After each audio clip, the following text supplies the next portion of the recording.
welcome in. Latest episode of that SEC podcast. I'm your host, Michael Bretton.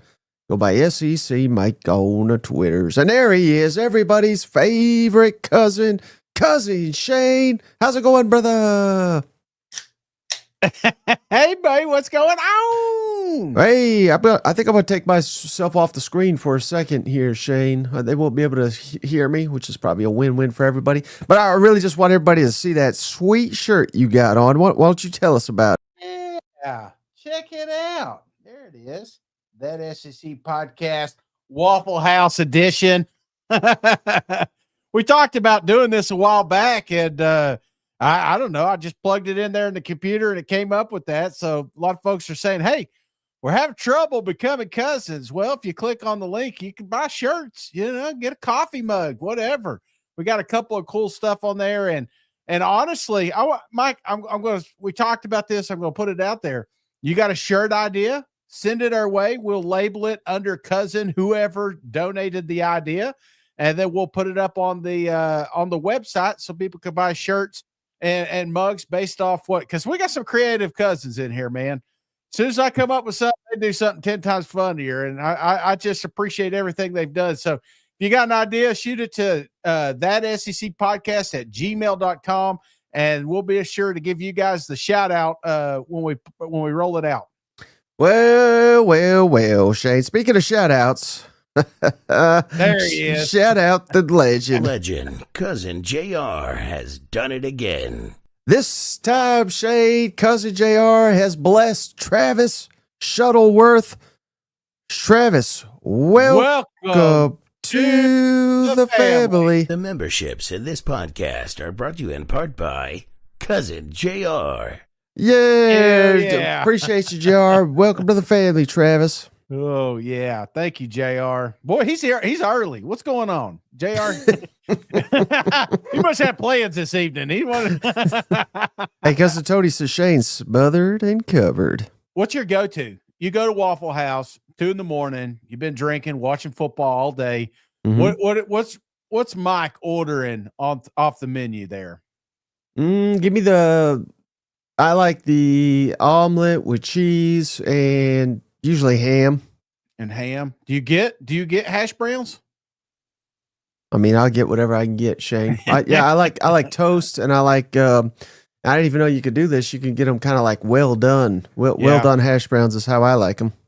Yeah, I do. I like it. I like the cheese. I like the ham involved. I like onion involved. So that's usually my go-to. Then I build around that. Got to get a waffle in there, to kind of balance it out. But that's usually my go-to as well, brother. So I don't know. It's too early, Mike. Can't be start talking about food. Let's rein it back in. Yeah. And speaking of, how about the realist, Shane? He says, can JR let me know where he works? Because I'd love to give memberships like him. Are they hiring? All right, Shane. So, hey, we're wanting to wind down list season. Yes. But I got one more good list in me, Shane. One more good one.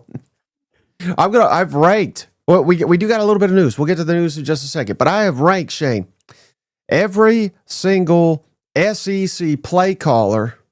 Yeah.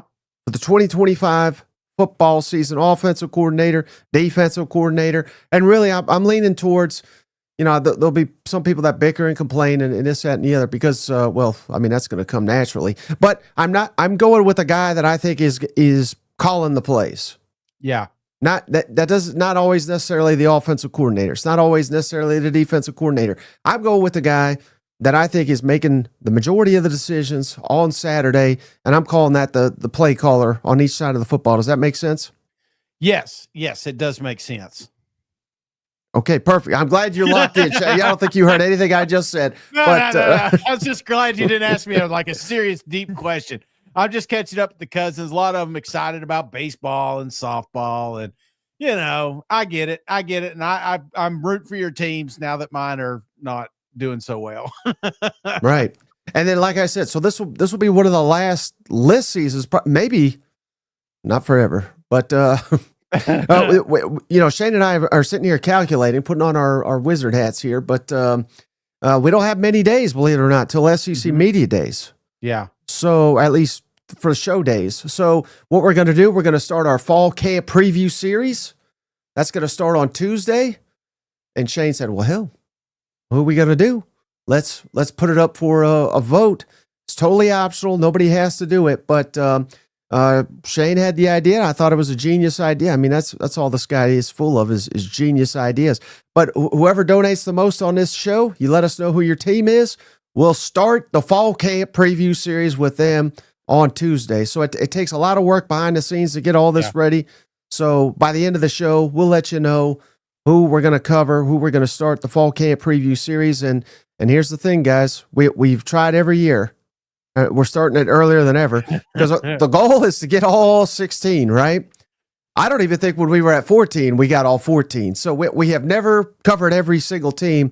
Starting it early so that hopefully we can get there and we can cover each and every SEC team. But cousin Bob coming through, $10. Oh, Bob. There he is. I don't know who's your team, Bob? Let us know. He's a diehard Vol fan. No, I don't know. So, right, hey, as far as donations go, right now Bob's in the lead. So, whoever Bob supports, that's who we're going to go with for now. But hey, a little bit of news here, Shane, before we get to the coordinator ranks, real quick. What happened here? House settlement. Yeah, let's talk it. Now, I don't think this is really that interesting because they've been hyping this damn thing up for a million years, Shane. But what does this mean? What is this house settlement? Very simply, all these programs got $20.5 million to pay athletes. And that's not just football, that's all the sports. And they can divvy it up however the hell they want. It's my understanding that in the SEC, somewhere between 85, 90% of it's going to go to football and men's basketball. So that's kind of where we're at with that. And they still have NIL, but now here's where it gets tricky, Shane. So we got this 20.5 we can spend, right? Yeah. And the schools are paying that. So this is across the board. Everybody in the SEC can spend $20.5 million. Now they don't have to, right? But I can't imagine you're going to compete in the SEC. You don't spend that money. But on top of the 20.5, we still got NIL. But any NIL payment over $600 moving forward has to be approved and has to be legitimate name, image, and likeness. Right. So you can't just go get a backup offensive guard for $602. You literally have to clear all that. Now, how in the hell is that going to work? I don't know, but they have people that are going to be in charge of that. And honestly, I don't think that's going to hold up because I think they're going to get sued into oblivion. But that's the current rule as it stands now. Any NIL payment over $600 has to be legitimate. What's your thoughts on that? Well, I mean, this was a lot to take in. I listened to a lot of smart people talk about it, and you're right. It sounds like this is going to be lawsuit after lawsuit, but it is, again, we knew the destination was going to suck, but or at least getting to the destination. But once we arrive, I do think that this is a big step toward making college football better. I'm hearing things about contracts. I'm hearing things about, legitimate, no more pay to play, if you will. But I do think that this is starting to just clear up some of that muddy water that we've been in the last few years. You think it does? I think it will. Yeah.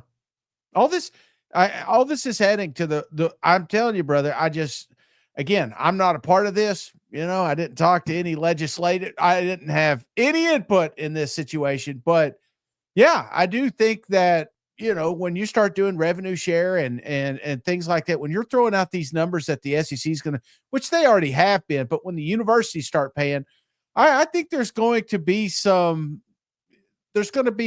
asterisks by that $601 check. You know what I'm saying? And when it's said, I do think that it will help us in the long run as far as keeping your team together, keeping it at least from getting destroyed every offseason. No, all it's going to do, Shane, I mean, that's That's nice. That was a nice spiel you got there. It's going to clear it all up. We're going back to old days. No, all it's going to do is lead to NIL payments under the table. It's going to be cash. Just don't report it. That's all this is going to. That's all this is going to be. What does that mean? What does legitimize NIL? Okay, that means if you pay someone $200,000 to go to Tennessee, yeah, you just don't report it. You give them a, however you get that done, you just give them $200,000. Don't tell anybody. Yeah, just like we did 5-10 years ago. But what's the difference? Let's say John Smith's coming out of California. Yeah, I give him 100. I tell him, let's say last year I gave him 100,000 to come over here to Tennessee. Mm-hmm. This year I give him 100,000, but he's got to do a Toyota commercial. Like, what's the difference? The difference is they got to pay taxes on that Toyota. They got to actually show up. They got to do the commercial. They got to. But there's a contract involved, and it's all something that the player agrees to. But isn't there already that when you have these collectives that are paying, isn't there some sort of receipt that's being made when you give these kids money? I mean, everybody knew how much Nico was getting when he came over here. Mm-hmm. I'm sure IRS did too. Well, that's the thing. They don't want to raise this money anymore. They don't want the boosters that are paying this shit. They said, we don't want to pay this anymore. Why am I paying Nico millions of dollars? He's not that good, and he can up and leave and go to UCLA in the middle of the night. I'm not paying for this anymore. So how do we keep paying these guys? The schools are going to have to pay it. That's why Tennessee's raising the prices. Yeah. I don't know. I feel like they're still going. It was going to happen anyway. You know what I'm saying? Like NIL is not just going away because we have revenue share. It's just the haves are going to spend maybe a little less, but still spend above their means to get whoever they want. And however I don't see a huge change, but I do see, again, with the money being allocated, that there's proof of purchase. And if you do a job, you get a receipt. You know what I'm saying? If you're coming into a university, it seems like there should be some sort of obligation to that university at that point, whether it doesn't have to be 4-year commitment, but I would imagine that there's at least a year, 12 months, because some of these kids are jumping in every damn portal that opens. Yeah. I think it's going to keep it on, Shane. But you know who else is keep it on? What's that? Emily. Come on, Emily. She got it. She just gifted a membership. Yeah, she figured it out, Shane. Shout out Emily. She has blessed Brad, Tide Grad 88. Brad, welcome to the family. Welcome to the family. Courtesy of Emily, who's figured out how to. Oh, I think she's gifted 2 of these, Shane. Oh, man. Wait, I think. Let's see. Yeah. Okay, let's see. And then also, here's her comment, Shane. Did I seriously just gift an Alabama fan? fail right there. And she also gifted, Shane, Hottie Toddy Fishing. So Hottie Toddy, welcome to the family. Courtesy of Emily. Appreciate you, Emily. Absolutely. And we figured it out, Shane. Bob, who gave us $10? Yes. He likes Oklahoma. So right now, as of right now, we're doing Oklahoma Fall Camp Preview Series on Tuesday, unless anybody can beat $10. And Jason, we appreciate you, buddy. He gave us $5 for the MIZ. He may want to turn off because we're about to get the coordinator ratings. But that's just a little teaser there. Mizzou did not rank very highly in these. But all right. So anything else about the House settlement, Shane? I mean, again, I think this is going to get sued into oblivion. I don't know why in the hell they were like, this is going to fix everything, and let's do Congress, let's do courts. I'm not a big fan of it, but I guess if it settles this for the next season, that is good. Yeah, that's right. That's all right. Again, I don't know. I'm the last guy you need to ask about this stuff, because half of it was me asking ChatGPT, like, what does this mean? Now, I do think it's great for teams like Arkansas, Mississippi State, Kentucky, although Kentucky's probably going to spend most of it in basketball. But, for teams like Arkansas and Texas, NIL's like a different planet. You know what I mean? Yeah. All of a sudden, Arkansas now can legally pay $20.5 million to the football team. Yeah. Which... Again, is Texas A&M and Alabama? Maybe they're going to spend more. They probably will. But call me crazy, Shane. I don't think that you're going to build a roster that's significantly better if one team's got 20 million and another's got 25, 30. Yeah. I don't think it's going to be that big of a difference. I could be wrong, but I mean, just because you spend more doesn't mean you got a better team. Does that make sense? Yeah, I still think it's dumb. Like not the concept, not the kids getting paid, but just to pretend that revenue share is just going to fix everything and make it equal for everyone. It's like it's not going to happen. Texas, Sark came out and said he didn't spend $40 million for this roster, but let's say university, they get 25 million for, or let's say 20, because I think they've got to give 75% to the football or something like that. And I'm not good with math, but let's just say it's around $17 million goes to the football team. Do you think just Texas is not going to have any more NIL to add to it? I think that's crazy talk. They're going to. They will always be one of the top spenders in this conference, and there will always be haves and haves not. So it's not fair to Vanderbilt. It's not fair to South Carolina, maybe Mississippi State, these teams, but it is what it is. And I feel like, I don't know, the just putting these different labels on and stuff or making the universities pay. The only thing that's doing is making the fans pay more when they go to the damn games, pay more when they get food or cold beer. You know what I'm saying? It's like forcing them to pay NIL, which they're still going to be collecting at the end of the year. Yeah, no, I agree 100% with you. That's why I'm not charging all these folks. You know what? Even though we're asking for money. Hey, we got one more, Shane. I can't believe it. Emily, she's gifted another one, Shane. A trifecta for Emily. What a cousin she is. Cuz this time, Arkansas Skywatcher. Welcome to the family. Thanks to the legend Emily.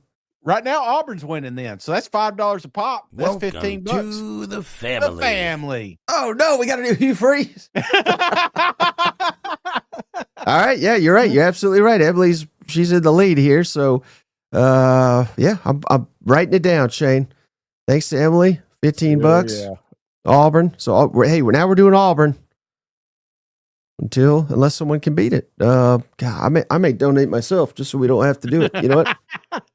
Oh, I can't wait. I can't wait for you to say something nice about Hugh Freeze. All right. Ranking the coordinator, Shane. Yes. So here's how I did it. Oh, wait. Well, before we do that, here's who I think upgraded the most, Shane. There was not a lot of coordinator changing this offseason, which I thought was very interesting. I think a lot of that has to do with, like why Billy Napier didn't get fired, right? Because it goes back to the House settlement. We got to pay $20.5 million. If we had to give Billy Napier 25, 30, whatever it was, 30 million to go away, now all of a sudden we got $50 million we got to pay, right? Yeah. So I think a lot of that, coaching continuity is back in the SEC, but who do you think, I think upgraded the most when it comes to coordinator changes? Who am I really high on in the SEC? That improved the most? Mm-hmm. That's a good question. It's not a trick question. I don't know. I don't know. You don't know who I got winning the SEC? You're not a very positive person about coaches, Alabama, come on down, brother. I think this is the biggest upgrade in the SEC. Ryan Grubb over old Nick Sheridan. Again, they kept Nick Sheridan, so I don't know. I think he's coaching tight ends or something stupid like that. But again, I thought this was the biggest news in the coordinators realm in the SEC. The other one that was a massive upgrade, I think at both spots, Shane. I believe the only ones to turn over both coordinators. Give me Oklahoma, Shane, with Ben Arbuckle, the offensive coordinator, coming in, and then Brent Venables taking over the defensive coordinator responsibilities. So you could easily make the case that Oklahoma improved more than anybody in terms of coordinator upgrades. And I also like Florida. Again, this kind of technically happened last year, but Ron Roberts, defensive coordinator, and giving a boot told Austin Armstrong, sometimes, Shane, when you hire a 22-year-old or whatever the hell he was to be your coordinator, that's a mistake there. Oh, Bob Boomer, 47 in a row. Heard and seen it happen. 82 years old. Looks like it's Boomer Sooner, Shane. So yeah, Boomer's got the lead. let's see here. I think Boomer Sooner. yeah. All right, so we're back. So would you say? I mean, and I'm not saying this because Thank you. Well, first of all, I want to thank Bob because yeah, that saved me from Hugh Freeze for a minute. yeah. So Oklahoma. That's you'd think if you were power ranking those three as far as offseason hires, you'd put Oklahoma first and then Alabama, or would you put Alabama first, then Oklahoma? I think I put Alabama first Oh, okay. because I just think it's such an upgrade over what they had.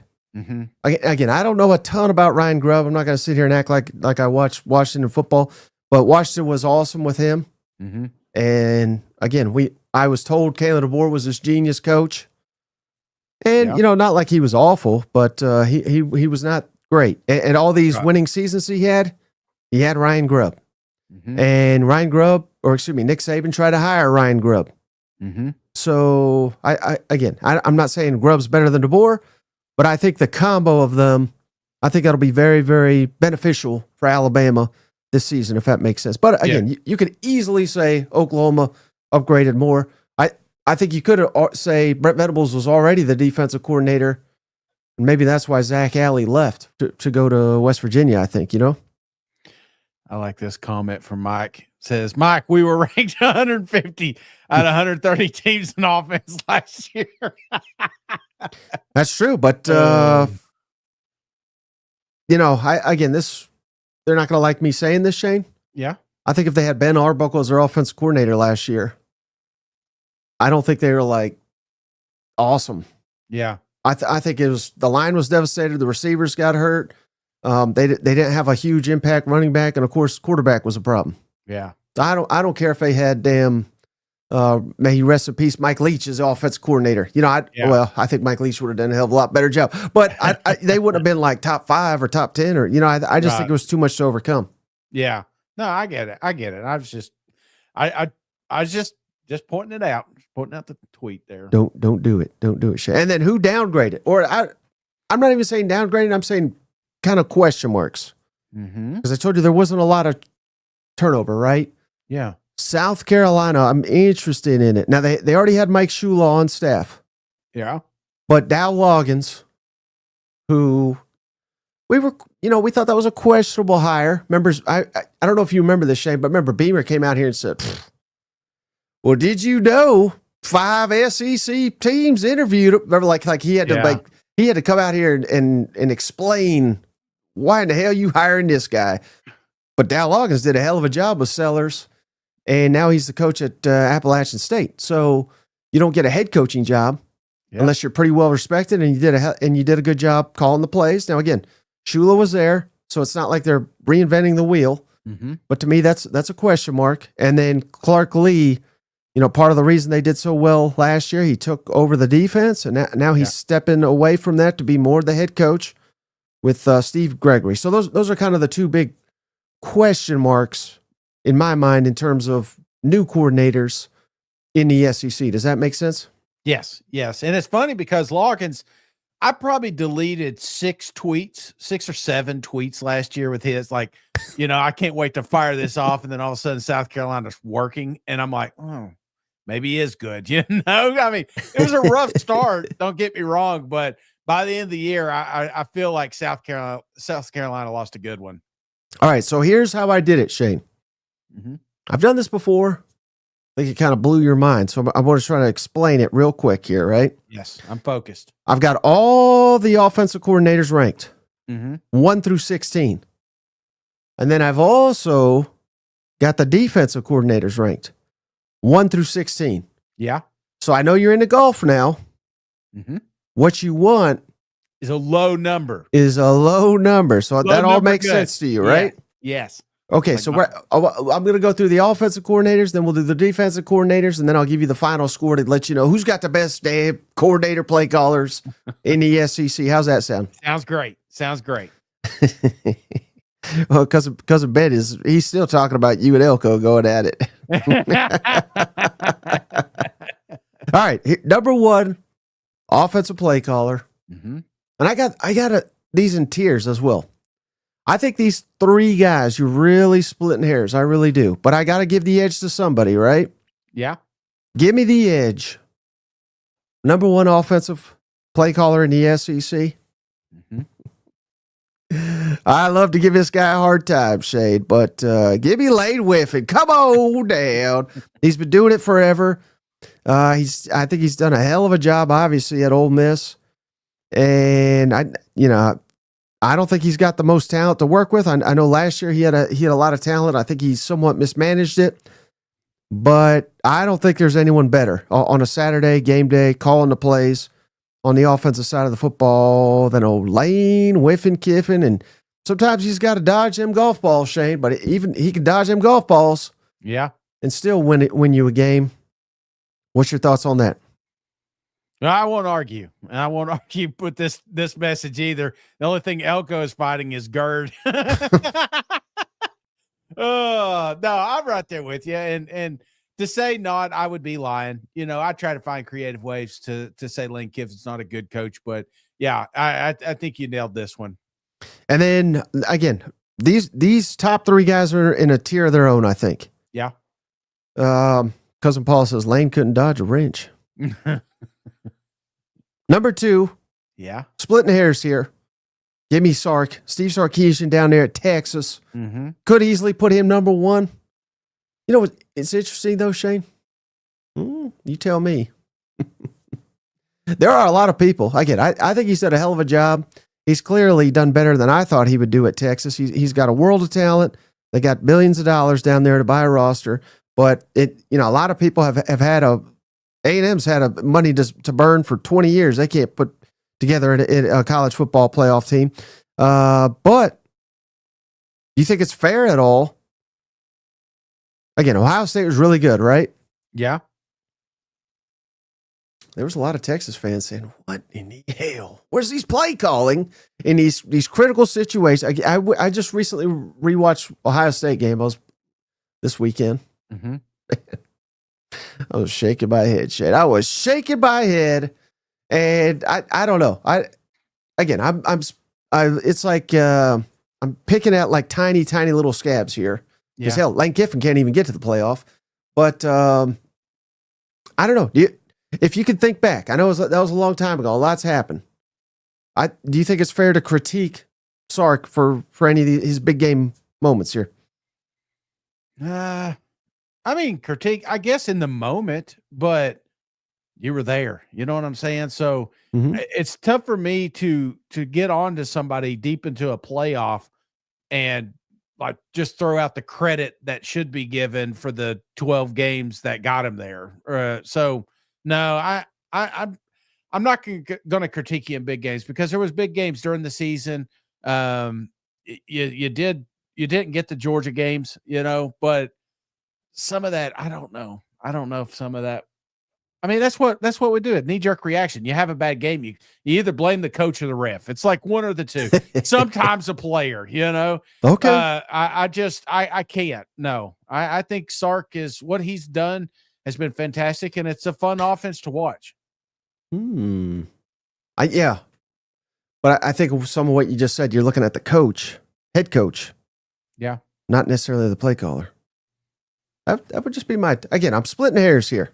And like I said, Kiffin can't even get there, so you could easily say that. All right, number three. Again, these top three, I think, are in a league of their own.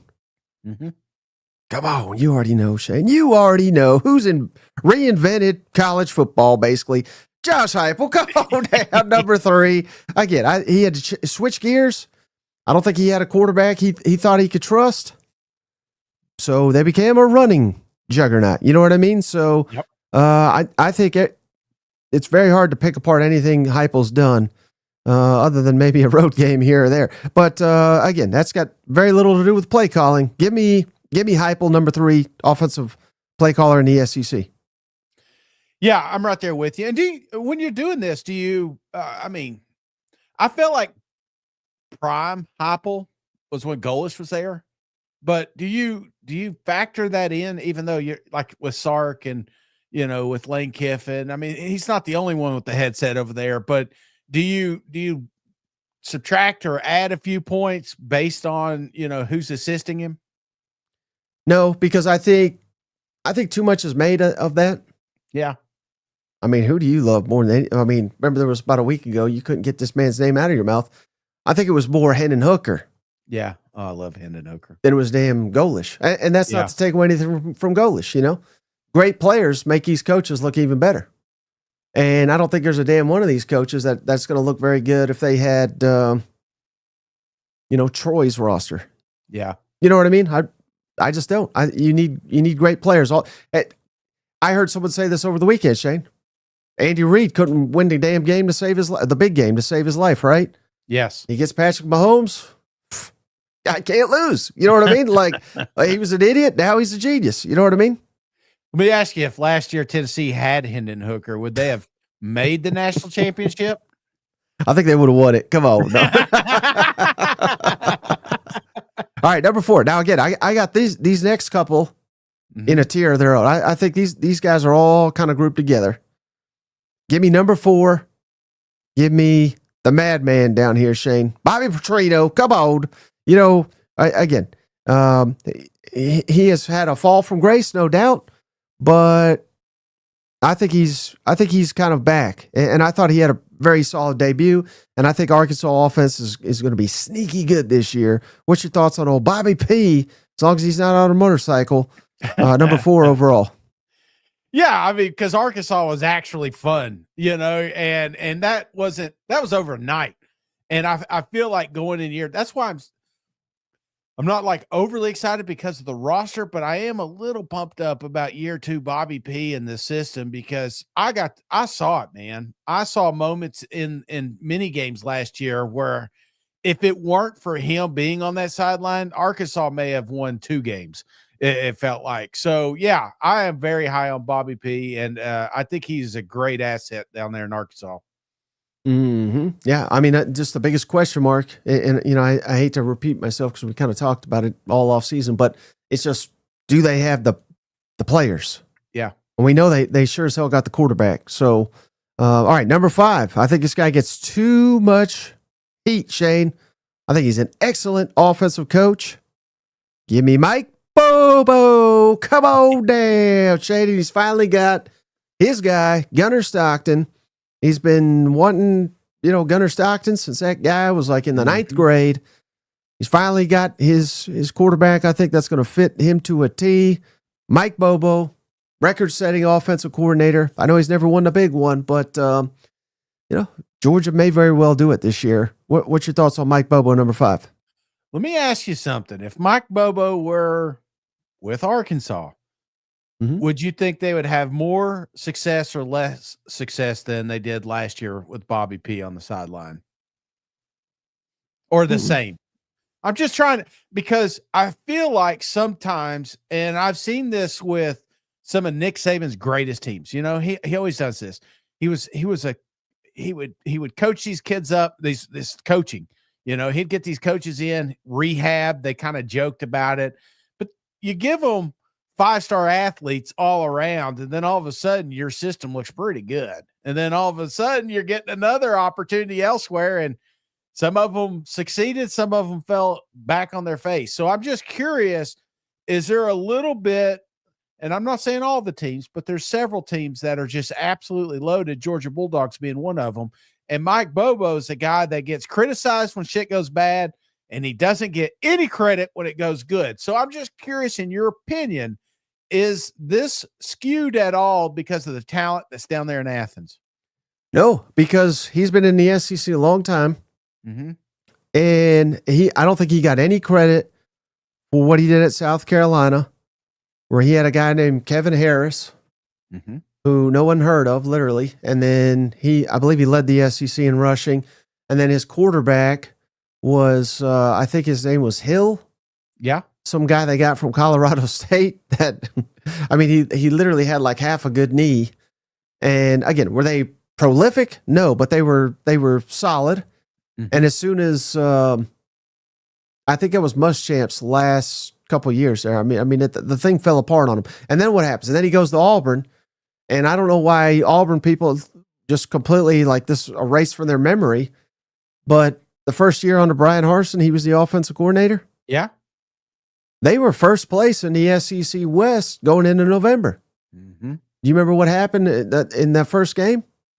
Mm-mm. Bo Nix broke his like ankle or something like that. Yeah. You know what I mean? And then they nearly beat Alabama, which was about to go to the playoff with TJ Finley at quarterback. You know what I mean? So no, I think Mike Bobo is a hell of an offensive coach. I really do. I was just saying, people ask the questions. I'm just sending them to you. So, I was right there with you. What was it? Colorado State? It looked terrible when he was over there. But then, like, I was with you. he beat Chad Morris. I'm just saying. Remember that? Chad Morris.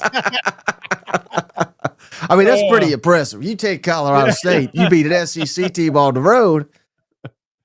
Oh yeah. No, I'm just devil's advocate here.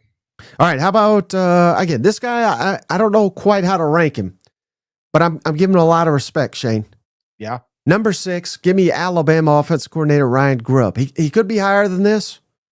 Again, they coached up Michael Penix, took Washington to the national championship game, turned around Fresno. Their quarterback went on to the NFL, Jake Tainer, I think is his name. Mm-hmm. So I've given this guy a lot of respect, but I can't put him any higher than number 6 because we've not seen it in the SEC. And I can't tell you how many of these coaches come into this conference. They're supposed to be fantastic. They're elite. Then they get exposed pretty quickly. So give me Alabama offensive coordinator Ryan Grubb at number 6. Yeah, but again, he's a guy that's been on a lot of short lists. So I think maybe that's why we're giving a little credit. But because he is coming to a system that he's familiar with. It's a little different than Klein and A&M or something like that. You know what I'm saying? Do you feel like he hits it a little sooner just because he's going to be not mirroring, but kind of doing the same thing that they were doing a couple years ago? I think the expectation at Tuscaloosa is that they will have the best offense in the SEC. Damn, that quick. Now, I'm saying, will that happen? Yeah. I don't know, but I think that should be their expectation. Yeah. And then they'll blame it all on Jalen Milroe. You know what I mean? If they have a great year, they'll be like, well, he just couldn't, I'm not in that camp, but I think people will. Yeah. All right, number 7. I don't think this guy gets any respect at all, especially from you, Shane. But I think he's an elite offensive mind. Give me Jeff Lebby down there at Mississippi State. And again, it's like, yeah, they're awful, right? But I mean, this guy's been an offensive coordinator at Oklahoma. It was the only damn good year they had under Venables, 23. He was the offensive coordinator. They were scoring quite a bit here in the first year with a true freshman quarterback. He's been at Ole Miss. They had they went to the damn Sugar Bowl when he was offensive coordinator at Ole Miss. I think Jeff Lebby is a hell of an offensive coordinator. Give me Jeff Lebby, number 7. I think he's a great offensive coordinator. I just don't think he's a great head coach yet. Okay. I'm not saying he can't be it, but that's why I give him a hard time. That's why I think Mississippi State deserved better. But, again, it may be a thing. People love offense. People love explosive offense. You had the Pirate over there. We got excited about that. And then it kind of went away with Arnett. Now we're back. And I could get behind this because honestly, even though last year didn't go as planned, there was a lot of good games, mainly because of the offensive side of that football. And they found quarterbacks new name would pop up every Saturday. Like, hell, this could be a guy. Well, maybe it's because the coach is putting them in the good spot. So. Mm-hmm. All right, number 8, Shane. Gibby. One of my favorite punching bags in the conference. Come on, Shane. Give me Billy Napier, number 8. Again, I don't think he's fantastic as a play caller.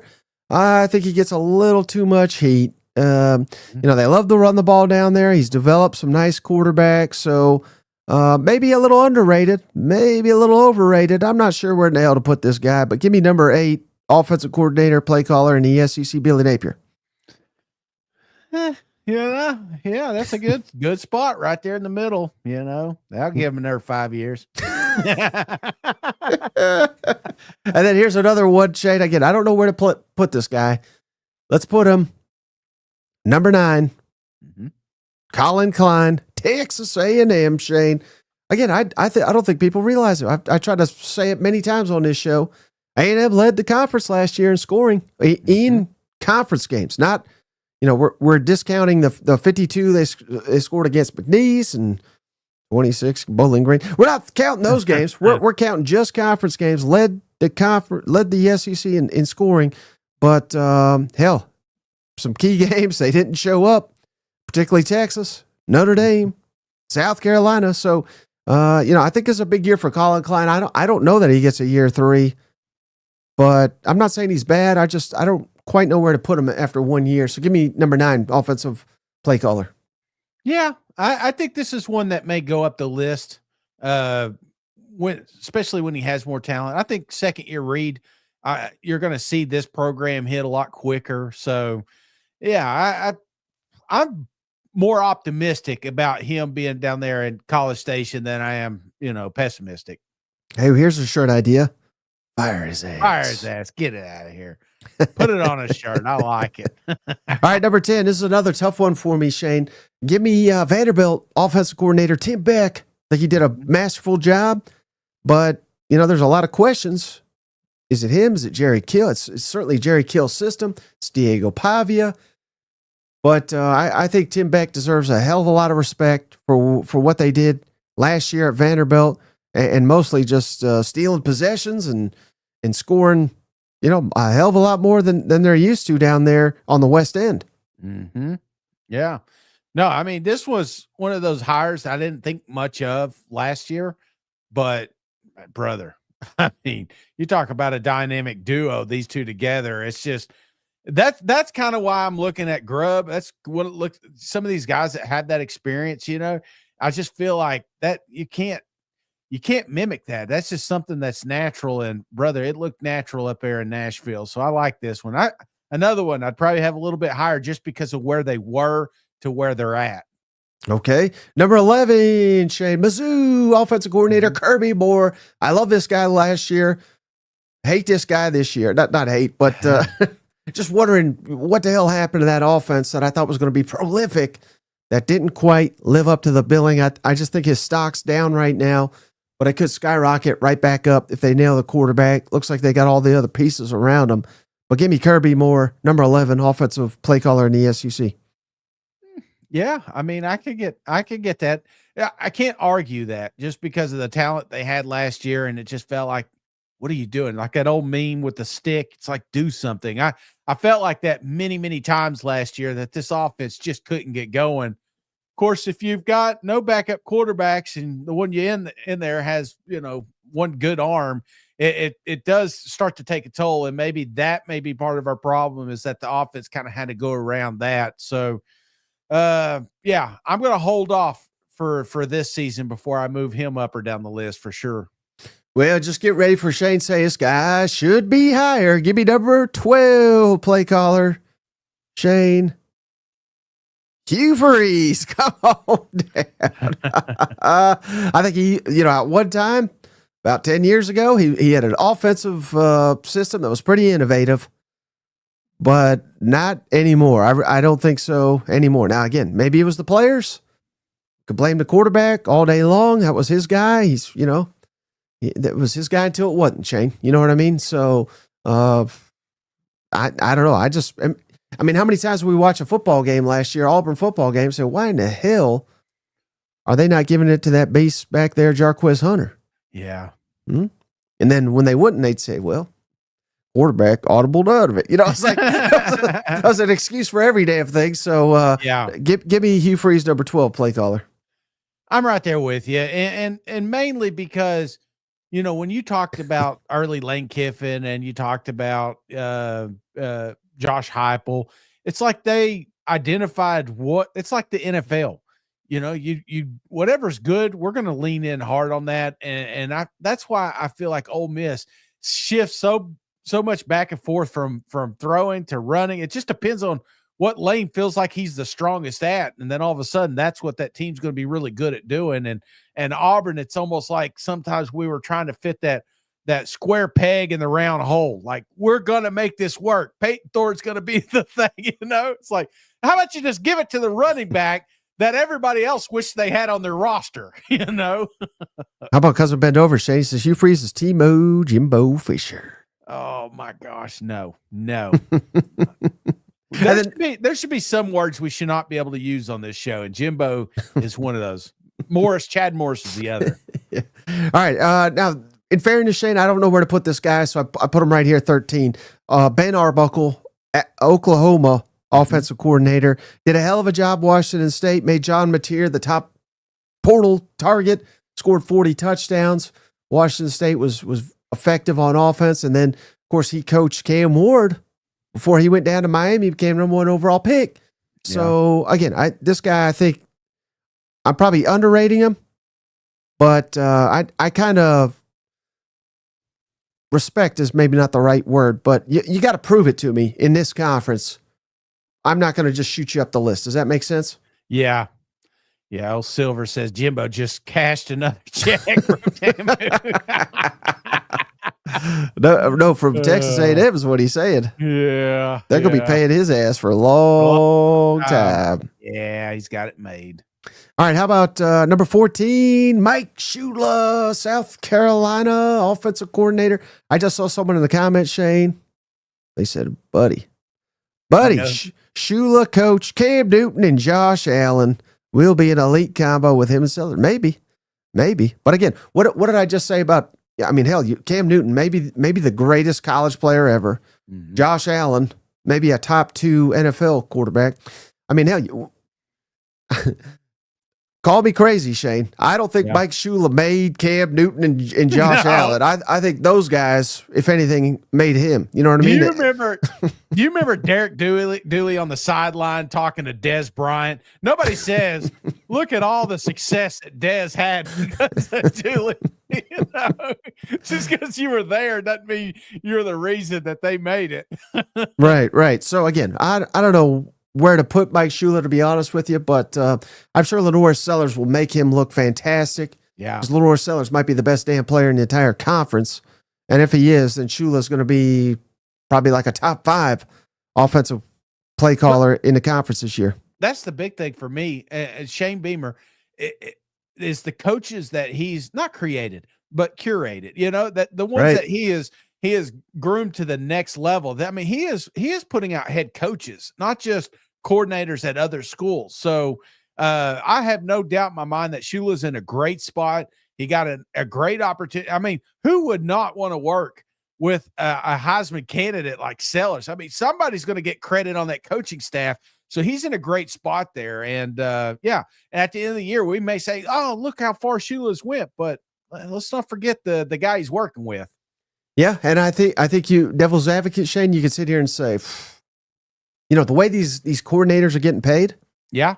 I don't know this for a fact. I really don't, but I would think the offensive coordinator at South Carolina makes more money than the head coach at Appalachian State. Mm-hmm. So maybe they told Dow Loggins to hit the damn road because we got Mike Shula coming. You know what I mean? Like, know who his daddy is. There's a chance that they pushed him out because they had a better coach on staff. Again, I'm not saying that is what happened, but Dow Loggins, maybe it's not just for money. Maybe he wanted to prove himself as a head coach. I don't know, but I think that's pretty funny. All right, number 15, Shane. Again, I was not. I'm sorry. I should have said it's not his dad. Who is? So what is his relation to? I think he's the nephew. Yeah. Sorry, my bad. I keep thinking of Frank and everybody. It's like father-son business, but I was wrong. Apologize. Well, I don't know who Joe Sloan's dad is, Shane, but his dad won't be happy because I got LSU's offensive coordinator 15th in the SEC. I thought this was a huge downgrade last year when they lost their coordinator to Notre Dame. What happened to Notre Dame? Oh, yeah, they just went to the damn national championship. So, and you read these magazines, these anonymous quotes, a lot of the comments, Shane, are, LSU's not coached that well, particularly on that side of the ball. Brian Kelly never, in my understanding, took the play calling duties at LSU till last year. Remember, he was with the play sheet all the time. Yeah. I think LSU they need to upgrade an offensive coordinator. I really do think. I don't know, man. They may just have enough talent around to upgrade that staff themselves. You know what I'm saying? This is, if you're asking me top to bottom, who has the best offense, especially playmakers, I think LSU's on top of that list. And with that, you're going to have an explosion of offense. And yeah, the coaches are going to get some of that credit, I believe. But let's not forget who's throwing the ball, who's catching the ball, who's running the ball. Explosion of Put it on a shirt. That means dead last, Shane, the only guy we haven't hit to, and I think you'll agree with me here. Give me Kentucky offensive coordinator Bush aimed in Bush. What are we doing to our proud Kentucky program? Dead last. Yeah, I don't know why we hired this guy. I don't know why we retained this guy. Yeah, I mean, yeah, I'm right there with you. All right, so defense, let's try to get through defense a little bit quicker here, Shane. Yeah. Again, I got these top three guys in their own tier, splitting hairs here, right? Brent Venables, number one, Oklahoma. I think what he did at Clemson was masterful. I think you got to remember, Shane, for years, I mean, Oklahoma fans will know this well. Yeah, they won a lot under Lincoln Riley. You know what happened to their defense? What? It was fucking soft as shit. They couldn't stop anybody, Shane. Now they're a defensive like juggernaut. Now they can't get the offense right. Brent Venables has completely done a 180. I don't think you could do better than defense coordinator Brent Venables. No, I again, I think we're in the tier section right here. Mm-hmm. But yes, I will not argue with that. And then number two, again, yeah. So it's here like 1, 2, and 3, neck and neck. Mm-hmm. This Texas defensive coordinator, he's blown me away, Shane. Pete, I always screw up his name, Kowalski. I'm sure that's not even close to the pronunciation. Yeah. But he is awesome, Shane. Again, he's probably a future head coach. He could probably be a head coach if he wanted to. But Texas pays so damn much, Shane. He's like, well, why in the hell would I ever leave to not be a defensive coordinator when I'm getting paid down here? He's done a hell of a job. He has made Texas tough as hell on the defensive side of the football. There may not be a better defensive coach in the SEC than old coach Pete K. Just crown him. I mean, geez. Here it is, Kwiatkowski. There you go. Yeah. I just call him Pete K. You know what? I bet he eats pierogies, you know? My And then grandmother's Polish, so I could say that. Number 3, Shane, again, I put in these top 3, they're kind of like, I'm splitting hairs here. If it was Kirby Smart that was calling the plays, I'd put him number 1. But it's old Glenn Schumann down there. So Yeah. that's how I understand it. So Glenn Schumann, Georgia, number 3. Again, Kirby Smart, number 1 for sure, hands down. But I don't think it's a ridiculous take to put Georgia number 3, their defensive coordinator, just because the top 2 guys ahead of them are pretty outstanding.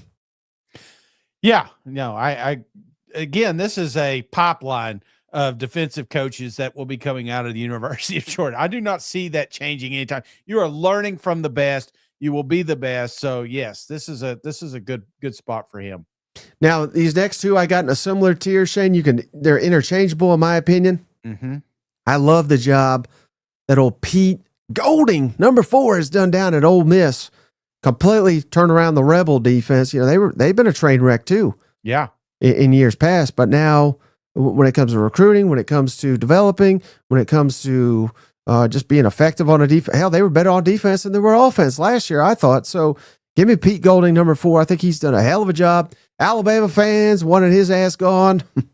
They haven't recovered since on the defensive side of the football. You know what? Yeah, no, that's the damn truth. When your defense changes because of a coach, you know, it's like, damn, we didn't know how good we had it. Yep. And then number 5, again, I don't know that this guy's 100% calling the plays. Mm-hmm. Sounds like he kind of will. It remains to be seen. If I knew for a fact he was calling the plays, I'd probably put him a little bit higher. But give me Mike Elko, Texas A&M. I was a little disappointed in our defense last year, particularly at the tail end of the season. letting Auburn go up and down the field on us, letting South Carolina go up and down the field on us. I remember Southern Cal. Remember after that one, Shane, we had the lead. They came back and stole it from us.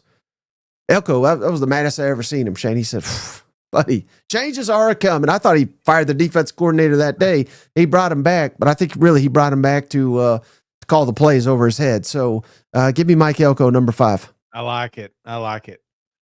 All right, number 6. All right, now, these two guys I got in their tier 2. I think they're neck and neck. I think they're both elite. Give me Clayton White, South Carolina, defensive coordinator. He did a hell of a job. Probably got him too low on this list, Shane. He could be a head coach, I think, in the near future if he wants it. Again, these SEC guys get paid so damn much to be coordinators. They don't got to deal with NIL and all this other BS, but he's completely turned around South Carolina's defense, made it one of the best units in the conference last season. Give me Clayton White, number 6, defense coordinator in the SEC. Yeah, I mean, created a defensive juggernaut over there. So yeah, this one I could see going a little higher. Who's the other one you got neck and neck with? Shane wanted this man fired. I couldn't believe it. Shane, give me Tim Banks, Tennessee. Oh. He was up for the Broyles Award, but on December 21st, check the tape. Shane said, "Get his ass out of here." We lost to Ohio State, but I thought Tim Banks did a hell of a job. Again, the defense better than the offense at Tennessee last season, and the main reason, or one of the key reasons, Tennessee made the college football playoff was that defense. Shout out Tim Banks. I think he's one of the SEC's best. Oh yeah, I would not disagree with you there, unless he loses another one. All right, number 8, Shane. Again, so these next 3 are in a tier themselves. Yep. Give me LSU defensive coordinator Blake Baker. I think he's the highest paid coordinator in the country. I put him all the way down at 8. It's probably too low. He did a good job with LSU last year, but remember, they really fell apart at the tail end of the season. Now this will be the year we really find out how good this guy is. But I was horribly disappointed by the fact that it's like they didn't know that the opposing quarterback could run the football. That's something we got to clean up here, Blake Baker. You know what?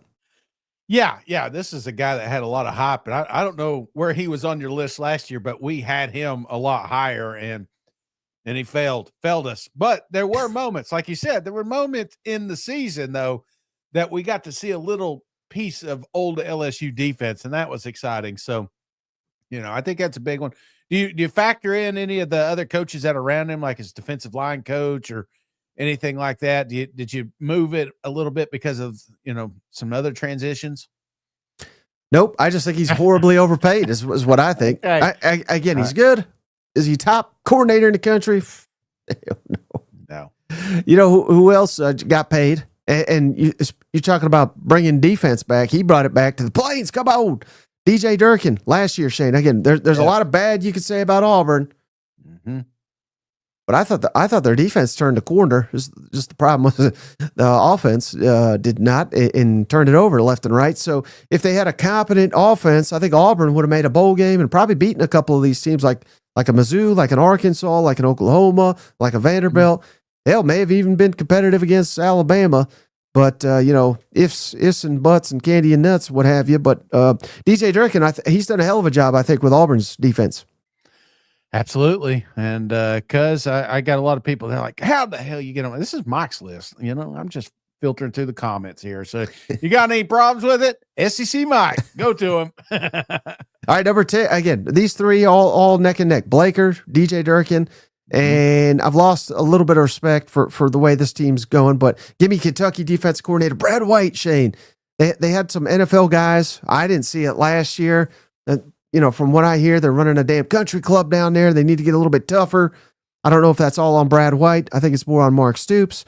But Kentucky, they used to have a top 5 defensive coordinator in the SEC. I thought I've dropped them to number 10. Yeah, I still would move them up a little bit because of. Oh, you moving back? You're moving everybody up. I'm moving him up. I'm moving them up because we've seen really good Kentucky, and then we've given them credit. Just, yes, they had a terrible season last year.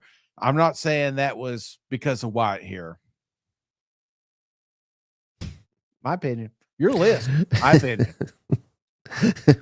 Oh, at some point, you're going to have to say, I'm moving that guy Yeah. down. All right, number 11, give me Florida's defensive coordinator, Ron Move him Roberts. down.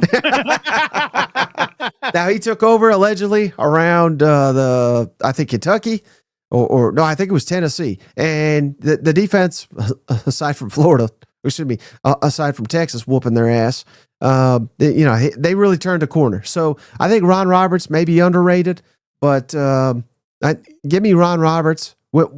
I need to see him be the defensive coordinator in charge for a full year. If Florida takes a big jump, he's got to jump up his list as well.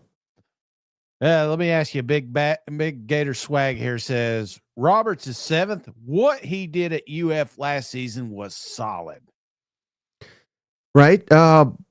But didn't they get their ass stomped by Miami and Texas A&M? Texas A&M, first time Marcel Reed ever touched a football in college, I think. Again, Texas scored 50 on them. The Texas was a bad look, but there, What about Miami? They went up and down the damn field like they weren't even there. Well, I'm not gonna. Week 1, I'm kind of throwing out. Oh, okay. And I feel like you got to throw that one out. Oh, okay. And the defense I don't think was the reason they lost the Tennessee game. That was Billy Napier. Mhm. But definitely Georgia, Texas, that was really, really bad look. And I mean, to hold LSU and Ole Miss to, what is that, 28 points? I think that was pretty impressive. So, I can get behind that. I think a lot of the momentum had to do with the defense side more than the offense. Everybody wants to talk DJ and the offense, but I really felt like the defense is what kind of showcased itself in Florida. No doubt. And also Auburn ran his ass off about 18 months ago too. All right. I was just playing the other side. Sorry, Mike. Don't hit me. Don't hit me. We're on TV here. And then how about Alabama number 12 defensive coordinator Kane Womack? We got to do better than this, Kane. We got to do better than this, Kane. I mean, Vanderbilt, we couldn't stop Vanderbilt to save our life. That was depressing. Jackson Arnold went up and down the field on us. I mean, you ask an Oklahoma fan if Jackson Arnold can hit the broadside of a barn, they tell you no. We were whooping Georgia's ass, and then we just let them. They damn near stole the game from us. Yeah. South Carolina, I remember, was going up and down the field on us, but we had a big lead on them. Again, I think Kane Womack, and he's got all the talent in the world. Alabama should be one of the most improved teams in the conference this year, but I'm still not sold on their coordinator being elite on the defensive side of the football. Definitely should be higher on this list, but I would say this. I would say this guy is a definite candidate for most improved. Based off last year, based on the talent they got returning down there in Tuscaloosa, I feel like if any side of this Alabama team's going to shine compared to last season, it will be the defense. Womack may get the credit for it. I doubt it, but keep your eye on the Tide here. And he's just, think about it, Shane. Of all the things we say about Caleb DeBoer, I think it's probably even tougher to be Kane Womack because you're the defensive mastermind, so to speak, after the greatest defensive mastermind. Like literally, you could do the best job you've ever done in your life. I don't think you're going to come close to what it was under Nick Saban. And oh, by the way, basically everybody on the roster was recruited here to be playing for Nick Saban on the defensive side of the football. You know what? Right. Exactly. All right, number 13. I like this guy a lot, Shane, but it's just hard to evaluate because I don't think he's got the talent. So it's like, well, how the hell do I evaluate this guy? Travis Williams, Arkansas defensive coordinator. I think, again, he's a hell of a recruiter. I think he's a really good coach, but I think Ole Miss scored 63 on him. I think LSU, Oklahoma State. I mean, all these teams scoring on him. I don't quite know where to put Travis Williams, but I think if he had a little bit better roster, I think people would see how good of a coach he is. Yeah, again, flashes, and I guess you could say that about both Arkansas coordinators. There were several games that one of these coordinators got the credit. You know what I'm saying? And there were several games. They credit him for Tennessee. It's like solving their offense. Absolutely. So I mean, I got to see it firsthand. It wasn't a pleasant side, but for the talent that he has. I thought he did a great job. This guy definitely should be higher on the list. And then number 14, Mizzou fans are going to hate this. Give me Corey Batoon. I don't know. This is another one. I don't know where the hell to rate this guy. Overall, the numbers are impressive. Mizzou looked solid. I don't think the defense fell off a cliff after Blake Baker left, but A&M did whatever the hell they wanted. Bama did whatever they wanted. South Carolina beat them, and it was a defensive drive that led them there at the end of the game. Oklahoma probably should have beat them, but then we all know what happened there. But again, coulda, shoulda, woulda, a lot of these things. So is Corey Batoon awful? No, I don't think that at all. But I think this is the year we kind of really learn who he is and what he's about, if that makes sense, as defensive coordinator at Mizzou. No, it does make perfect sense. And again, I didn't see a huge drop off with Mizzou. And in fact, I thought the defense played pretty well many of the games. Now, there was some blowouts that we were just like, what the hell happened here? But this is a guy that I feel like we just got to see some more from him. But who we haven't seen in a while, Mike? Dave Hodgson. Yeah. Hi, dude. Over here. Gifted 5 memberships. Dave, I appreciate you, cuz. Here's who we gifted to, Shane. John Lee. Yeah. Senor Joshua. CLPN. Chuck Bell and Will Butler. You have all been gifted memberships thanks to Dave Hobson. Welcome to the family. We appreciate you, Dave. Who's his team? Who's your team? The family. Looks like High Noon. Looks like he's drinking. I had some, I've never had High Noon until last week on the golf course. And those little bastards are dangerous. Ooh. They are dangerous. They go down easy, especially in a hot summer day. And they're not a sponsor on this show, but I tell you what, brother, by about 5 or 6 in, I was starting to feel them real quick. Yeah. When we went to the Tennessee Oklahoma game, I think I had about 10 of them. Did you? Yeah. I didn't even, it's just like water. Yeah, that's the problem. I felt like I was just hydrating the whole time till I was buzzed. Yeah, so hey, you're right. Dave is our current leader, right? 25. That's $25. Well, you got Boomer, Bob. He did a $20 and a $10. So he's okay. Yeah. Bob's still in the right leader now, here. 30. But if this is a Mizzou or an Auburn, then we have a shift in preparation here. So yeah, okay. So we still got to get High Noon's team of interest, but he's running out of time. All right. Where are we at? All right. Vanderbilt. I remember I told you total question mark. Steve Gregory. I don't know anything about him. I'm putting him number 15. I think that's fair until further notice.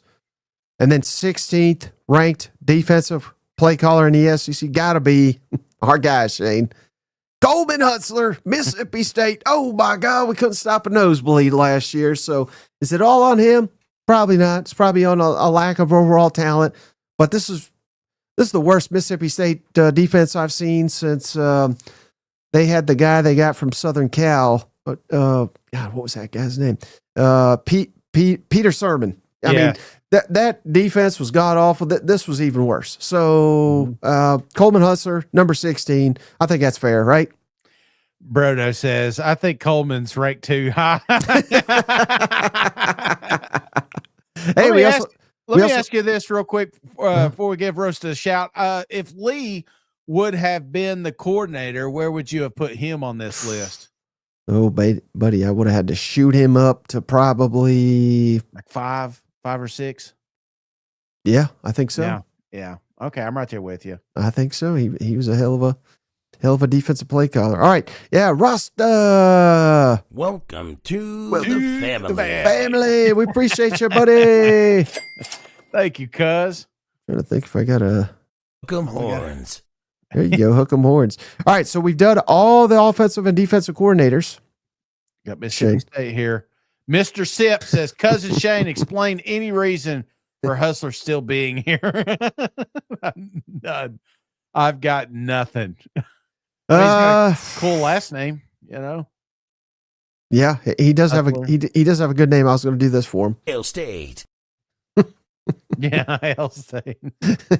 Here's the beauty of having Coleman Hutzler. Mm-hmm. Your offense is going to get plenty of snaps if he's your defensive coordinator. Damn.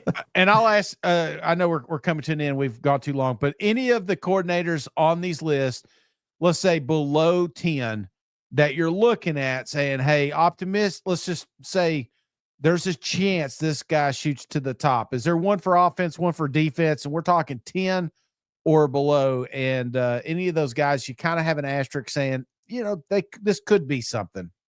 Maybe Womack, Alabama defensive coordinator. Mm-hmm. Year 2, he could show me something. And maybe, what if Mizzou catches fire on offense? And then it's Kirby Moore, 2 out of 3 years, you're elite. Yeah. That's one. Maybe Oklahoma's offensive, let's say Oklahoma's gangbusters. Ben Arbuckle's got to come shooting up the list. And then how about for jackpot there, Mike Shula? I mean, again, if Lenore Sellers is the best quarterback in the conference, I think Shula deserves all the respect in the world. Yeah. Yeah. Okay. All right. Just throwing that out there. All right. So final rankings. Remember, Shane, so I did offense and defense. We combined them. We want a low score, right? Mm-hmm. Who's got the best coordinators in the SEC? Who's got the biggest, baddest, best everything in the SEC? According to their fans. Texas wins it again, Shane. They scored 3 because they got 2 elite minds there. So give me Texas. Ole Miss, number 2. How about that, Shane, with Kiffin and Golding? We got Georgia, number 3. Tennessee, number 4. Oklahoma, 5. A&M, 6. Arkansas, 7. Bama, 8. Florida, 9. South Carolina, 10. Auburn, 11. LSU, 12. Mississippi State, 13. Vanderbilt, 14. Mizzou, 15. Ugh. And Kentucky, 16. I feel like I horribly underrated Mizzou, but it is what it is. It's your list, man. We're just listening to it. I'll make sure to tag you on that one. You know what? Absolutely. And we got team previews coming up. So this is a big one. Appreciate all the donations today, all the cousins becoming family members. We're going to have a wild ride. So I appreciate you guys hanging out. So right now it looks like Bob won. So I appreciate you. We're going to do Oklahoma tomorrow. So no, Tuesday. Tuesday. Yeah, sorry. One of those days. Tuesday, we're going to do Oklahoma, and we'll keep up with the list, and maybe we can get your team up sooner than later. But they're fun. I absolutely love them. We're going to do it top to bottom and have an optimistic look when we talk about the scheduling. Always a fun time. But Mike, yeah, brother, long show. I appreciate you, man. Appreciate all the work you put in. Yeah, be prepared for Shane to say 13-0 for every damn team. But you know what? You know it's coming. But yeah, so that's going to do it for this episode of the show. We appreciate each and every one of you. Look forward to that Oklahoma fall preview on Tuesday. Until then, we'll catch you on the next one. All right, see you guys. Go Vols. Hey, buddy, this beer's for you, Mike, and Cousin Shane. That SEC podcast loves the Pirate, and the Pirate loves that SEC podcast. Hail State.